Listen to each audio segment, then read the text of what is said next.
జోహార్ జోహార్ doctor BR Ambedkar. జోహార్ జోహార్ doctor BR Ambedkar. జోహార్ వర్ధిల్లాలి దళితుల ఐక్యత. వర్ధిల్లాలి దళితుల ఐక్యత. వర్ధిల్లాలి. జోహార్ డాక్టర్ బిఆర్ అంబేద్కర్.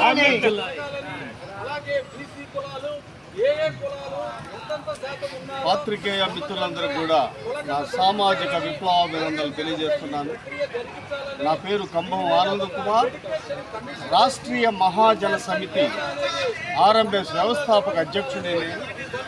గత 30 సంవత్సరాలుగా గ్రామాన తిరిగి బాబాసాహెబ్ డాక్టర్ బిఆర్ అంబేద్కర్ గారి సిద్ధాంత ప్రచార కార్యకర్తగా పనిచేస్తూ ఉన్న క్రమంలో ఈ రోజున మన పల్నాడు జిల్లా సత్రపల్లి మండలం లక్కరాజు గార్లపాడు నుంచి బాధితులైనటువంటి ఎస్సీ మాదిగ కులానికి చెందిన బాధితులు ఈ రోజున కలెక్టర్ గారిని కలవడానికి రావడం జరిగింది.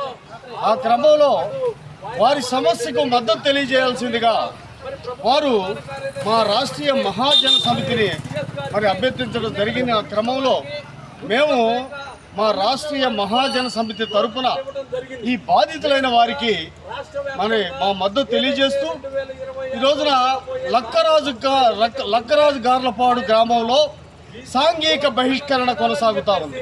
సోషల్ బాయ్కాట్ అమలు చేస్తూ ఉన్నారు.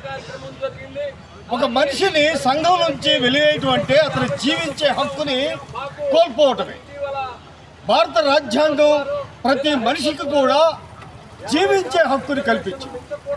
ప్రతి మనిషి కూడా తనకిష్టమైనటువంటి జీవితాన్ని బతికేటువంటి అవకాశాన్ని ఇచ్చింది. వాక్ స్వాతంత్రాన్ని ఇచ్చింది. మత స్వేచ్ఛనిచ్చింది. ఒక మనిషి తన జీవితం కోసం తన ఇష్టపూర్వకంగా హాయిగా బతకచ్చని భారత రాజ్యాంగం ఈ రోజున మనకు హక్కును కల్పిస్తే లక్కరాజు గార్లపాడు గ్రామంలో ఉన్నటువంటి పుట్టి హనుమంతరావు అనేటువంటి అగ్ర కులస్తుడు ఆర్థికంగా, సామాజికంగా, రాజకీయంగా బలవంతులైనటువంటి అగ్ర కులాల వాళ్ళందరినీ కూడా ఏకం చేసి ఆ గ్రామంలో ఉన్నటువంటి మాదిగ కులస్తులు, ఎస్సీ మాదిగ కులస్తుల్ని అంటరానితనం పేరుతోటి, కుల వివక్షతతోటి ఊరికి దూరంగా బతికే మాదిగనా కొడకల్లారా, మీరు మా అగ్ర కులాల ఇళ్ల మీదుగా మా రోడ్లో నడుస్తారా? మీరు మా రోడ్లో నడవడానికి వీల్లేదు, మీరు తక్కువ జాతి వాళ్ళు, మీరు మాదిగోళ్ళు అని అవమానిస్తూ దొరికిన వాళ్ళని పట్టుకొని కొడుతూ మరి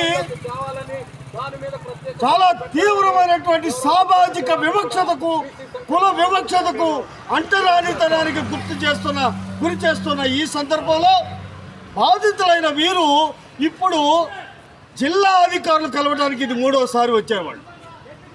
గత 2 సార్లుగా మరి జూన్ నెలలోనూ, మరి మొన్న పోయిన వారం 17వ తారీఖున ఈరోజు మళ్ళీ వచ్చారు. వచ్చి ఎన్ని కంప్లైంట్లు ఇచ్చినా, ఎన్ని ఫిర్యాదులు చేసినా చెవిటి వాడి ముందు శంఖం ఊదినట్టుగా, అధికారులకి చీమ కుట్టినట్టు కూడా లేదు. దున్నపోతు మీద వర్షం కురిసిన చందంగా అధికారులు నిర్లక్ష్యంగా వ్యవహరిస్తూ ఉన్నారు. ఒకసారి మనిషి ఇంకొక మనిషి సంఘ బహిష్కరణ చేశాడు, సోషల్ బాయ్కాట్ నడుస్తుందని చెప్పేసి వారు ఆవేదన తెలియజేస్తే అధికారులు ఇంతవరకు ఎటువంటి చర్యలు తీసుకోలేదు. కాబట్టి ఈ విషయాన్ని మేము మా రాష్ట్రీయ మహాజన సమితి తరఫున national SC commission vigilance blower ముందు మరి ఫిర్యాదు చేయబోతా ఉన్నాం. ముఖ్యమంత్రి గారి దృష్టికి, మరి జనసేన జాతీయ అధ్యక్షులు గౌరవనీయులు పవన్ కళ్యాణ్ గారి దృష్టికి, లోకేష్ గారి దృష్టికి కూడా ఈ సమస్యని మరి రాష్ట్ర ఎస్సీ కమిషన్ దృష్టిలో కూడా తీసుకెళ్ళిపోతూ ఈ అగ్ర కులాల వాళ్ళు ఎవరైతే ఉన్నారో వాళ్ళు తమ ప్రవర్తన, తన పద్ధతి మార్చుకోకపోతే ఈ విషయాన్ని రాష్ట్ర స్థాయిలోకి తీసుకెళ్లి ఉద్యమాన్ని ఉధృతం చేస్తామని ఈ సందర్భంగా తెలియజేస్తా ఉన్నా.